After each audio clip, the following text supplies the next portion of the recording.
Ramchandra Zangra ji, last speaker up to 8 p.m. sharp, please.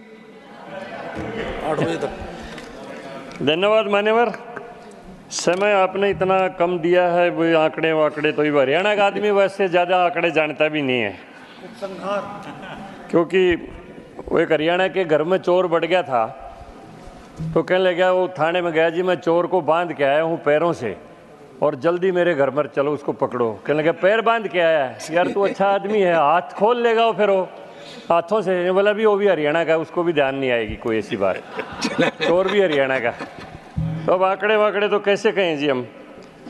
मैं तो ये कहता हूँ कि कुछ परिवर्तन ऐसे होते हैं जी जो आम समझ में बहुत छोटे होते हैं, लेकिन उनका असर इतना गरीब आदमी के लिए दूरगामी होता है।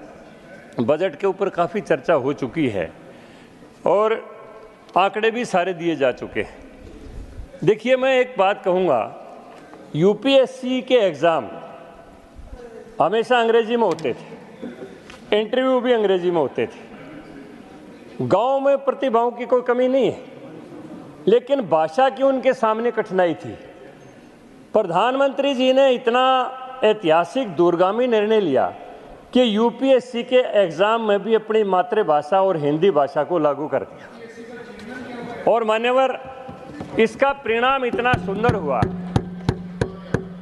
साधारण घरों के बच्चे आईएएस और आईपीएस बनने लगे, क्योंकि भाषा की कठिनाई उनके जो सामने थी वो दूर होगी। ये निर्णय बहुत छोटा सा दिखाई देता है, लेकिन गरीब आदमी के लिए इसके कितने दूरगामी परिणाम हैं, ये सारे देश के सामने अब बातें आई हैं। यहाँ तो औपनिवेशिक मानसिकता से पूरा देश चलता रहा। तो मान्यवर, क्योंकि समय 1-2 ही मिनट है, 2 मिनट, तो चलो मैं तो एक फिर हरियाणवी मिसाल के साथ ख़त्म करूँगा बस। फिर चलो करेगा। हरियाणा में एक आदमी बीमार हो गया, काफ़ी उसको शरीर में तकलीफ थी, तो हॉस्पिटल में बेड के ऊपर लेटा हुआ था।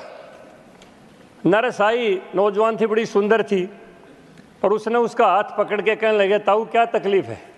तो कहने लगा, हाथ पकड़े रहे बस, मेरा कोई तकलीफ नहीं। यानी मोदी जी हमारा हाथ पकड़े रहो, फिर हमने कोई तकलीफ नहीं, सारी तकलीफ दूर हो जाती है जब मोदी जी हाथ पकड़े हुए हैं।